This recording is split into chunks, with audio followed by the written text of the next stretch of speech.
আমাদের আরেক ভাই আছে ট্রাক মার্কা নুরু, এও এই এলাকার ছেলে, আমাদেরকে আন্দোলন সংগ্রামে আমাদের সাথে ছিল, তাকেও দয়া করে আপনারা বিজয় করে নিয়ে আসবেন, সে আমাদেরই একজন ভাই। বিল্ডিং এর ভাইরা, ওই যে বিল্ডিং এর উপরে, ধন্যবাদ দেশ পুনর্গঠনের কাজে।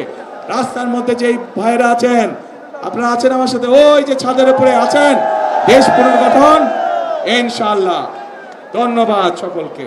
প্রিয় ভাই বোনেরা, এই যে এখানে প্রার্থীরা একটু দাঁড়ান তো, প্রার্থী সাহেবরা আপনারা একটু দাঁড়ান, শুধু প্রার্থীরা, শুধু প্রার্থীরা।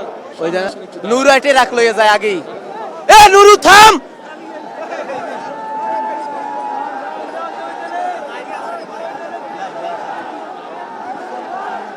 প্রিয় ভাই বোনেরা, প্রিয় ভাই বোনেরা, এই যে আমার দুই পাশে দেখছেন ধানের শীষ আর ট্রাক নিয়ে একজন দাঁড়িয়ে আছে। আমাদের বক্তব্য হচ্ছে ওই গুপ্ত তাদের বিপরীত বক্তব্য। এই মানুষগুলোকে দিয়ে গেলাম আপনাদের কাছে আমি ধানের শীষ সাথে। 12 তারিখ পর্যন্ত এদেরকে দেখে রাখবেন আপনারা। 13 তারিখ থেকে বিজয় ইনশাল্লাহ এরা আপনাদেরকে দেখে রাখবে, এরা আপনাদের পায়ে পড়ে থাকবে, এরা আপনাদের এলাকায় পড়ে থাকবে এলাকার উন্নয়নের জন্য। প্রিয় ভাই বোনেরা, বড় ছবি নেন, বড় ছবি। সবাই হচ্ছে ধানের শীষ।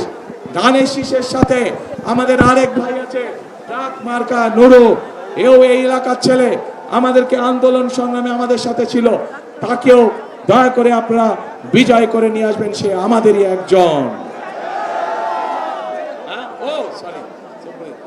আর প্রিয় ভাই বোনেরা, পার্থকে আপনারা ছিলেন ভোলার মানুষ, ঐতিহ্যবাহী পরিবারের ছেলে, গরু গাড়ি মার্কা, তাকেও আপনারা দেশ উন্নয়নের সুযোগ দিবেন, এলাকার কাজ, এলাকার উন্নয়ন, মানুষের সমস্যার সমাধানের সুযোগ দিবেন ইনশাআল্লাহ।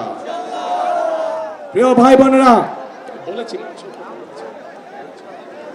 প্রিয় ভাই বোনেরা, আসুন, আমাদের কাজ হবে 13 তারিখ থেকে দেশ পুনর্গঠনের। আর এই এলাকার শহীদ জিয়া যেই কাজটি শুরু করেছিলেন, খাল খননের কাজ, ইনশাল্লাহ 13 তারিখে বিএনপি সরকার গঠন করলে আমি খাল খনন করতে আসব। কে কে যাবেন আমার সাথে খাল খনন করতে? ইনশাল্লাহ আমরা 13 তারিখ থেকে ইনশাল্লাহ খাল খনন কর্মসূচি শুরু করব। প্রিয় ভাই বোনেরা, শেষ কথার এক কথা, করব কাজ, গড়ব দেশ, করব কাজ, করব কাজ, সবার আগে বাংলাদেশ। আল্লাহ হাফেজ। বাংলাদেশ জিন্দাবাদ, বাংলাদেশ জাতীয়তাবাদী দল জিন্দাবাদ। আসসালামু আলাইকুম।